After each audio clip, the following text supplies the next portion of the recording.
All right. Welcome, guys. Welcome to the homeless left. Happy New Year to all of you. We are back.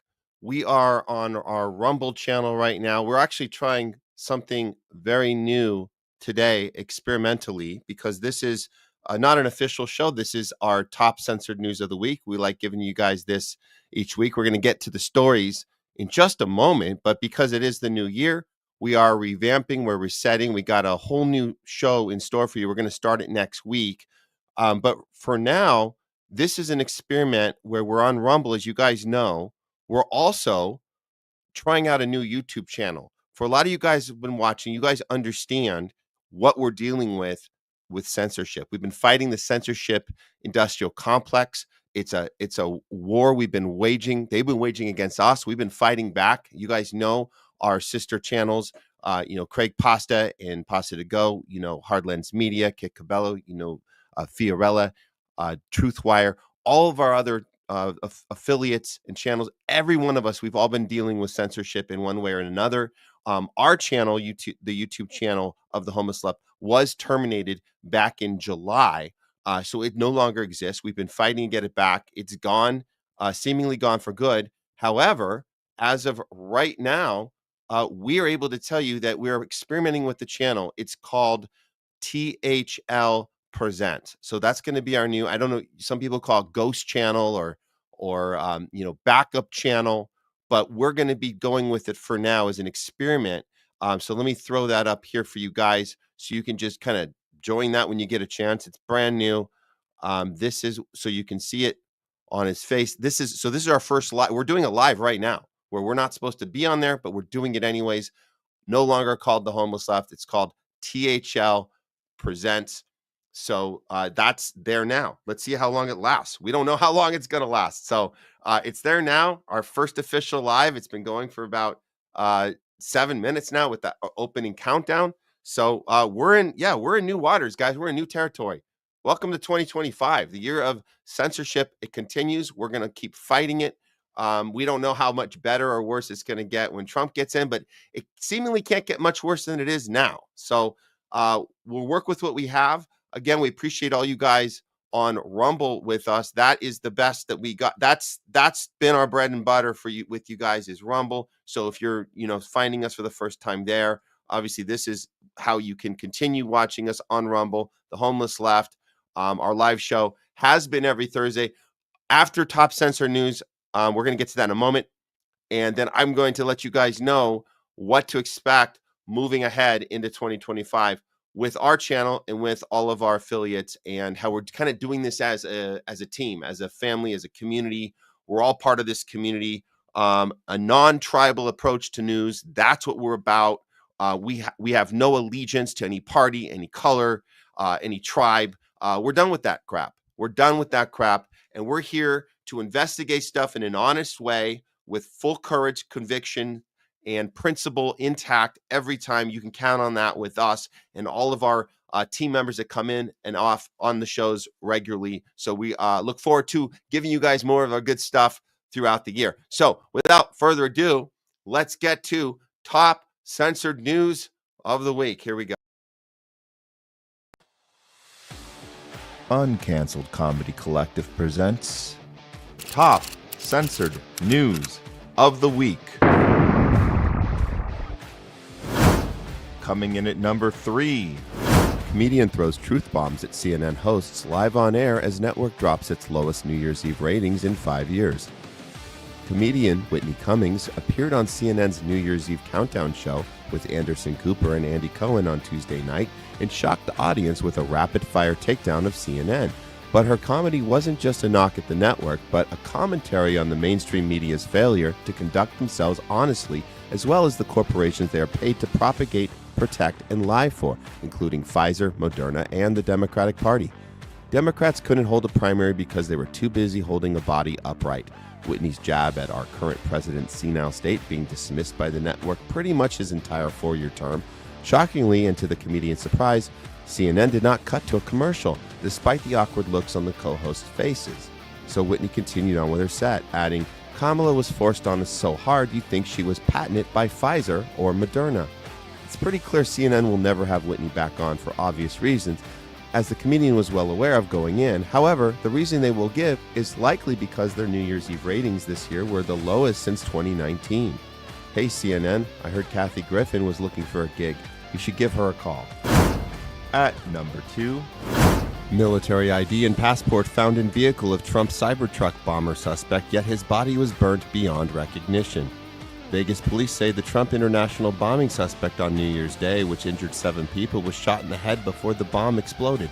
They said his body was burned beyond recognition. They were able to identify him based on his passport and military ID, which did not burn in the massive fire. The suspect has been named as ex-U.S. military former Special Forces Operations Manager Matthew Livelsberger. Livelsberger served in the U.S. military for 19 years and per his telegram was an intelligence manager with experience in special forces who had plenty of ability and skill set to have pulled off a much larger and effective suicide attack. According to his uncle, he had the skills to obliterate half the building if he wanted to. Now burnt to a crisp, yet his paper passport and military ID survived the explosion? Jason Bassler, founder of Police the Police, says it best. Hi, I'm the FBI. You might remember me from such cover-ups as Oops, Epstein's jail cell camera malfunctioned, and 9/11 hijackers' passport found in rubble. Well, get ready for our latest unbelievable narrative, Exploding Tesla, driver's ID recovered at the scene. and coming in at number 1, Fox News journalist spoils crime scene by tampering with CSI evidence in an active FBI terrorism investigation, live on the air. The mainstream media was quick to call the New Orleans pickup truck attack along Bourbon Street on New Year's Day, which killed 14 people and injured 30, a terrorist attack after identifying Shamsdin Jabbar as the lone suspect who was reportedly carrying an ISIS flag during the attack. This was an act of terrorism, said Christopher Wray, the Deputy Assistant Director of the FBI Counterterrorism Division, calling Jabbar 100% inspired by the Islamic State. Problem is, the FBI and legacy media gave away their game when they decided to give Fox News hack journalist, tour guide Jenny Terre a chance to prance around the crime scene of the suspect's abandoned apartment, pretending to discover deadly chemicals, a bomb-making workplace, and a Quran open up to his favorite passage. Of course, we've seen this type of script before from the FBI, who seem to work tirelessly around the clock, thinking of new ways to create terrorism in order to stop terrorism and keep the people divided and living in fear. Well, the people are onto the scam, as many users on Twitter called out this yoga pants-wearing Zionist propaganda shill who somehow thought she could get away with prancing around a CSI soundstage pretending this is how journalism works. Fortunately, we're here to bring you top censored news of the week.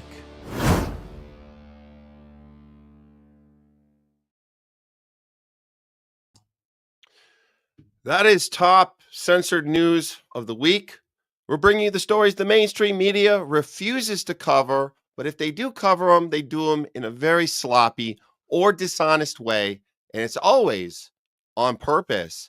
Let's look at some of these stories. The top 2 have a lot in common. We're going to get to those in a second.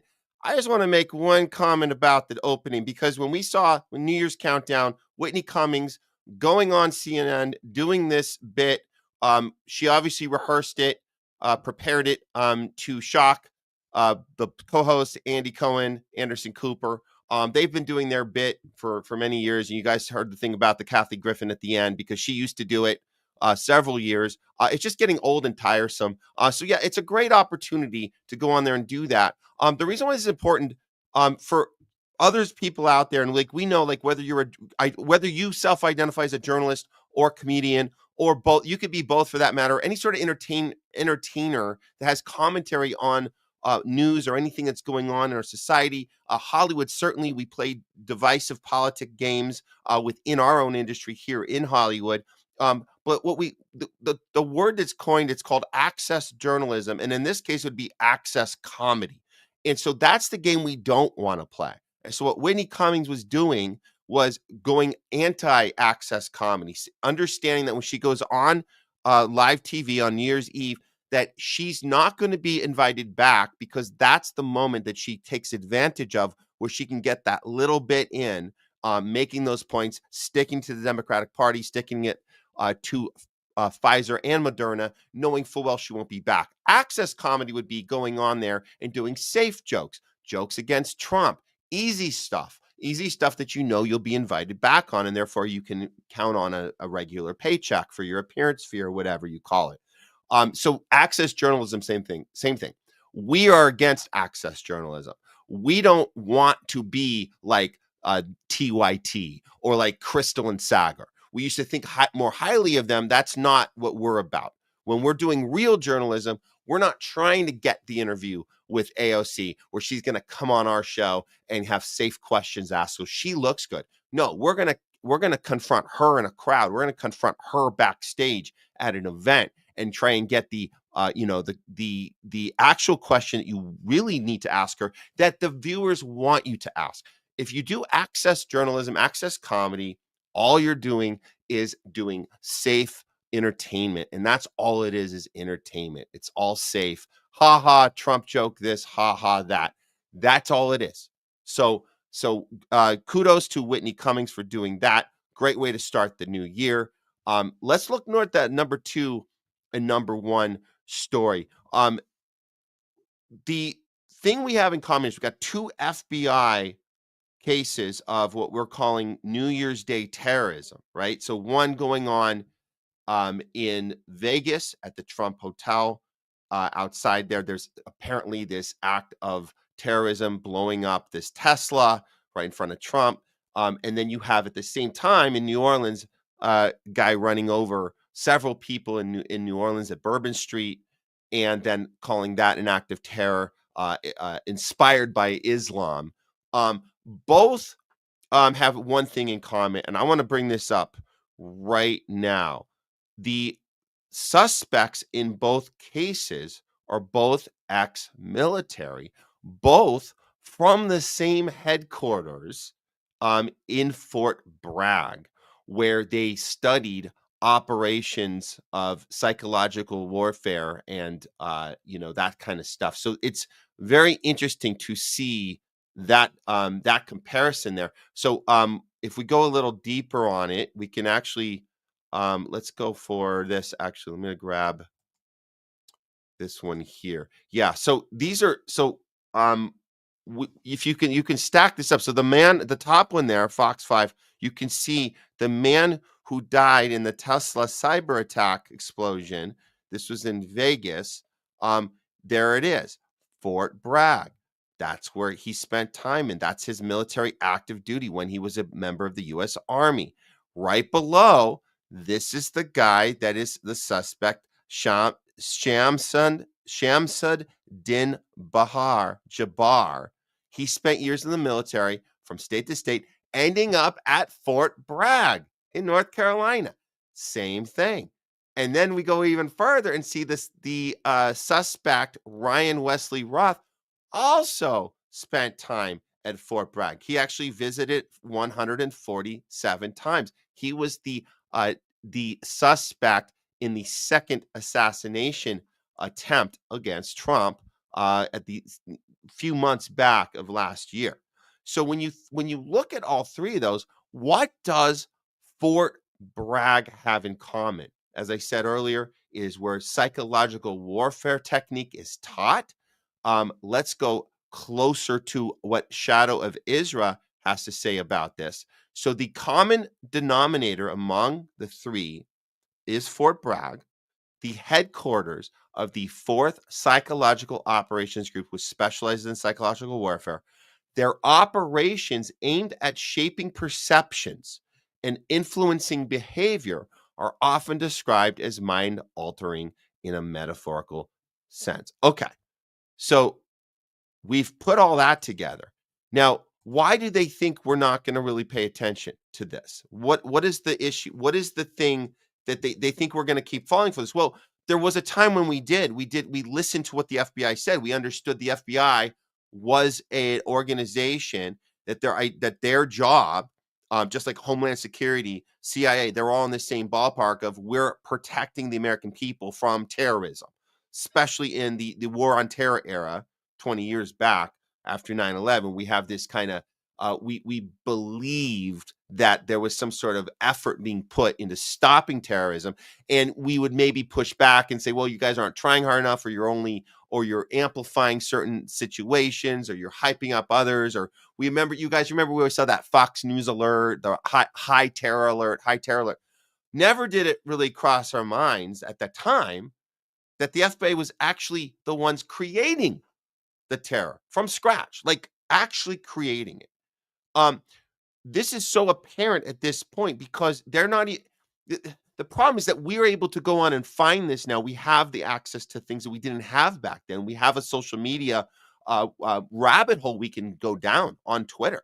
We have a lot of places we can go and find out this stuff. So the fact that they're being so sloppy with it right now is insane. Let's look at how they rolled out this journalist for this New Orleans attack, and how they thought sending this journalist in and showing us the inside of the apartment of this guy was enough for us to go, oh, you guys are on it. With no regard for the fact that we were going to be asking questions. They were very obvious questions. So why don't we take a look at that right now? First of all, this is the reporter. Her name's Jenny Tarr, Texas reporter. This is her own profile, covering the border and immigration. Oh, look at that little star David Israeli. Nice emoji there. Okay.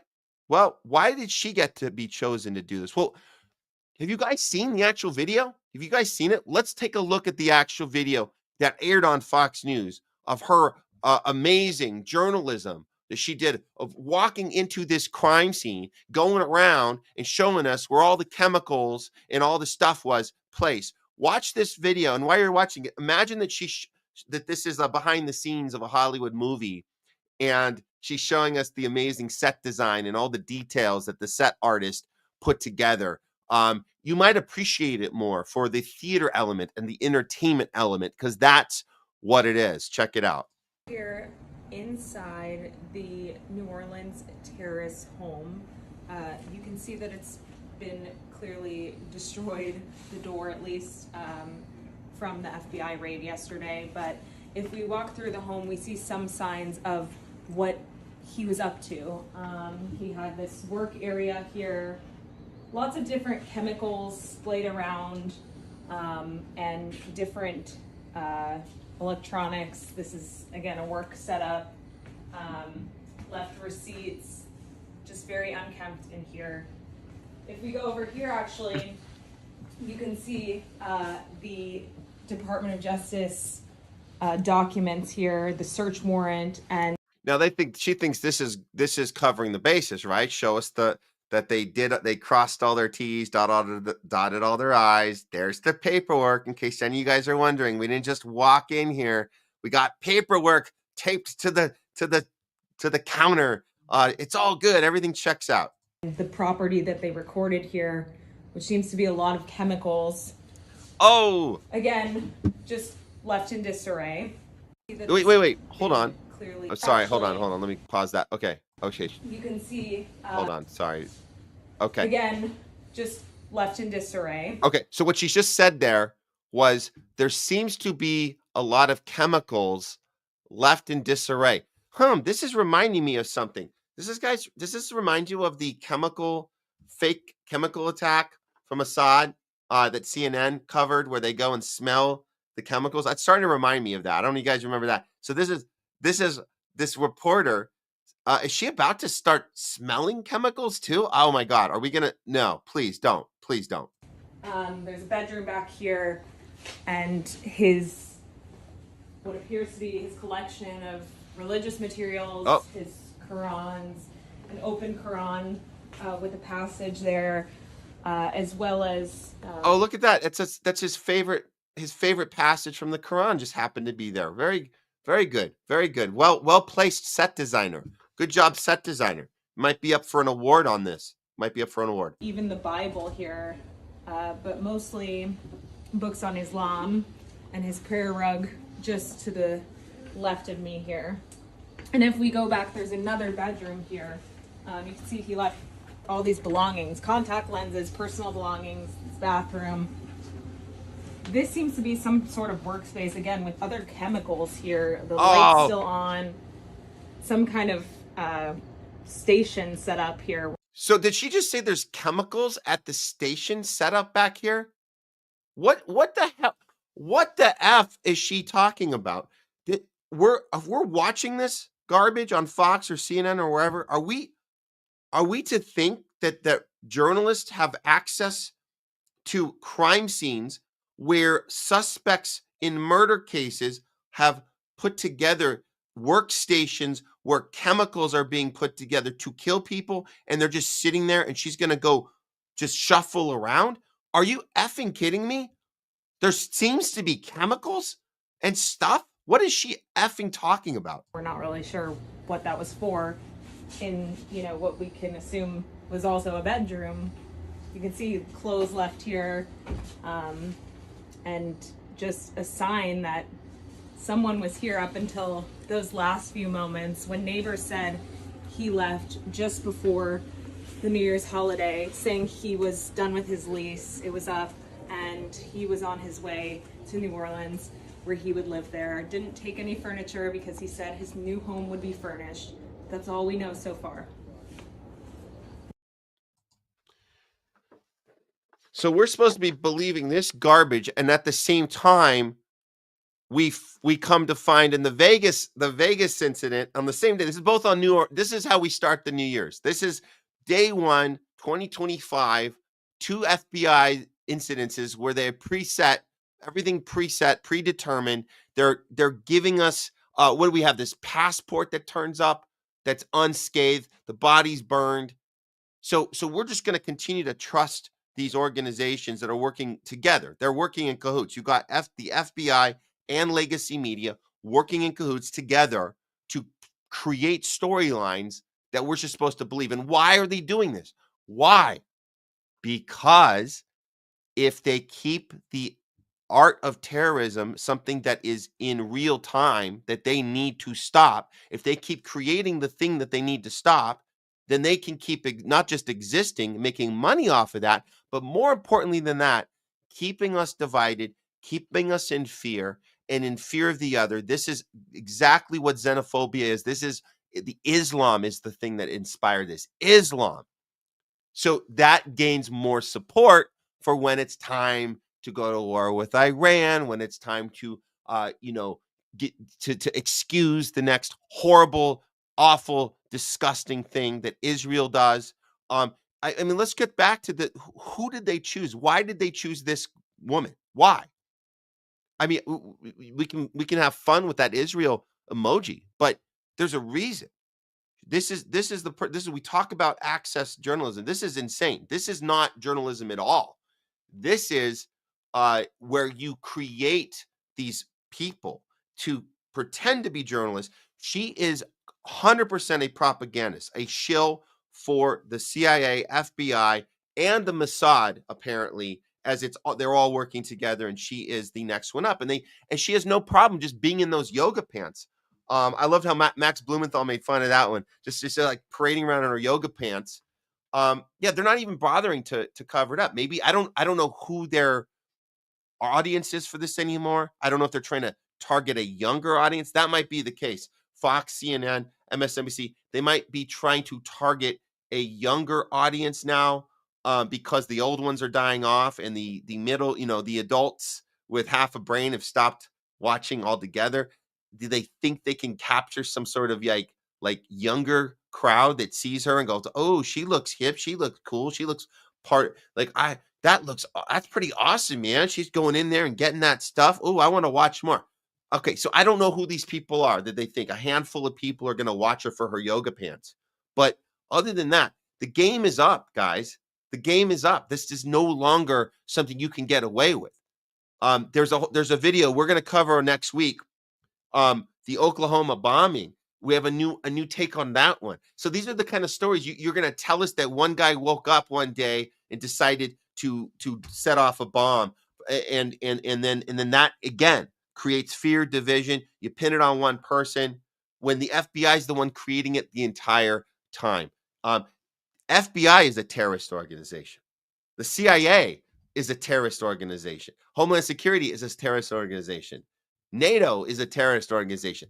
Everyone that is supposed to represent our interest in protecting our needs and our safety and our freedom and all of our things that we are entitled to as Americans, but it's just as U.S. citizens, but as citizens and humans on this planet Earth, the things we're entitled to, just truth, peace, happiness, justice, they are the terrorists. They are the ones that are supposed to be protecting us. So we need to stop playing this game, being afraid of Iran, being afraid of Russia, being afraid of China. We need to understand that we are our own enemy. So if this isn't enough of an obvious in-your-face BS theater piece, I don't know. If you don't see it at this point, I don't know what it's going to take for you to see it. So that is top censored news of the week. I appreciate you guys. Some of you guys that joined us late. We'll definitely keep this up on our page on Rumble. We're going to keep this live up. We're not going to cut the segment this time because it's just this short entry today to start the year off. I don't know what's going to happen on this new YouTube. I don't know what's going to happen, but we're giving it a shot. So if you guys want to be first up, I think we just have a handful of people following right now because we just started. So yeah, follow this. Let's see what happens, guys. Let's experiment with this together. How long will YouTube allow us to exist as THL Presents? We'll see. We're all good. We're all in this together. In the meantime, we also have our Twitter, of course, Matt Weinglass, Homeless Left. You can find us on X. I think we're streaming on. I don't know which one we're on now. We're either on Matt Weinglass or on Homeless Left. We're on one of the two right now. If you're watching there, great. And of course, our main base. This is our home base, Rumble. We've been doing this a year and a half now. We're very, very excited about 2025 moving forward with you guys. I'm going to do right now is put up this. This is what we've been experimenting with as far as the new year goes, and I think we're going to get started next week, sometime midweek next week. This is going to be the new show concept, slightly adjusted, but it's still the same show, guys. Here's what we're looking at. Check this out. So, Homeless Left, non-tribal approach news. You see some of our regulars on there. There's Craig Pasta. We got Jamie Cheese Slice. Stephanie Pierucci comes in with us a lot, brings us some great guests in the medical freedom movement. We've always have some great guests with her. You guys know Jay Scott. He's going to be coming on a little more regular. And of course, Leslie helping us out, talking to you guys, talking back when she can. But the new idea is rather than doing this big multi-stream show once a week on Thursdays, we're going to try to give you guys a little content every day as much as we can, Monday through Friday, starting at same time, noon Pacific, 3 Eastern. And we're going to try these three as our main channels. As you guys know, we say Homeless Left on Rumble, Homeless Left on X. And let's just see what happens with this new YouTube channel, THL Presents. So that's going to be the show. We're going to kick it off and get started somewhere around Thursday. I think, next Thursday, we're calling it the season premiere. And we're going to have all your good stuff, guys. We're going to be doing the top censored news regularly every week, probably on Fridays. And we got all of our other little fun stuff we like to do with you guys. Loudest voice of the week, real fake news update. We'll do that probably near the beginning of the week every week. We're always doing World War III watch. We have our correspondents globally still. We're gonna have Sasha come in from Serbia. We got Fee checking in with us, Fiorella from Moscow. So yeah, man, we got a lot of good stuff planned for you guys. Please let us know in the comments. Let us know if you have any ideas. You want to just even write us a direct DM. You can definitely DM us at either of these, me directly, Homeless Left. Give us any ideas if you have any show ideas for us. Or format ideas, but those are some of the stuff. I know you guys like the This Week in Hollywood. We're going to continue with that little bit. Also, the new one, I think you guys have had some great feedback for us, great reactions to our We Know What It's Not. That's our beep injury updates. We might have to be careful with that one. The beep injuries, we know what that is, guys. Just because we're new on the YouTube, so we might have to be careful on YouTube with that one, but we'll mess around. We'll play around with it. Do that. Guys, please remember, locals is actually the best way you can actually support us besides watching and commenting and sharing. That's the real support. Even just a little monthly thing is great, or a one-timer. This really is that was really our bread and butter, and that's thanks to Rumble for setting that up for us. You can go directly to locals.com/support off the homelessleft.locals. But yeah, Rumble was able to set that up for us, so we really appreciate that. So yeah, that's gonna basically do it today. We're gonna take you guys out with an outro. This is fun. We love this guy, Rathbone. Yeah, this guy's pretty awesome. This dude does really cool sketches on TikTok, and then of course they get shared. Millions of people watch this stuff on Twitter as well.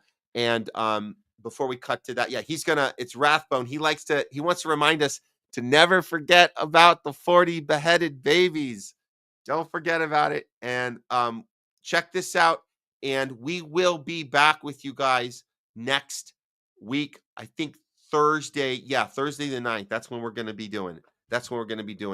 Actually, let me throw up a few of these comments as I got you guys.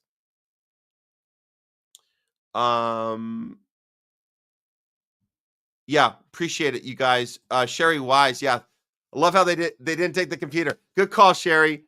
It's ridiculous. This is a set designer putting this stuff up. That's what that was. Thanks for that, Sherry. And then we got, Vaxkill. Who are they trying to fool? Whoever still watches CNN, Propaganda Central. Exactly. Thanks for that, Vaxkill. And no, Wishigo, you're not late. We just got started on time, which is early, I guess, for a lot of in the podcast arena. We're realizing when you start on time, you're actually early because nobody starts on time. But we're gonna be starting on time. That's the idea. You guys are gonna be able to catch us Monday through Friday, noon Pacific, starting on January 9th next week. We're gonna put some new stuff together. Thank you, Wishigo. Yes. Have a great weekend, everybody. And most importantly, happy effing New Year. Let's make 2025 the best one yet. Thanks, everyone, for all your support. Looking forward to kicking off the new year. And this is just a little fun top censor news we were doing for you guys. It's not officially the start of the season, but it is 2025. So happy New Year to all you guys. Have a great weekend. And we're going to end with this reminder from Rathbone. Never forget the 40 beheaded babies. Peace out. We'll see you guys next. Babies? Where? Over there. Can we see them? No, it's too painful. Okay, we understand your pain. Just tell us one thing. What were their names? They didn't have names. Well, did you notify the parents? Yes. Can we speak to the parents? We're pretty sure they didn't have any parents. But you just said, no, Amalek. Wait, how does that make sense? Oh my God, we don't know.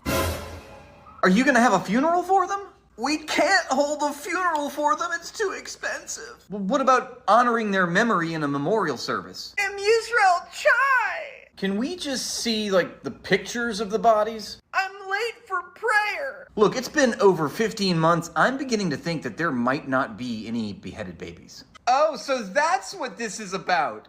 About what? You hate the Jews.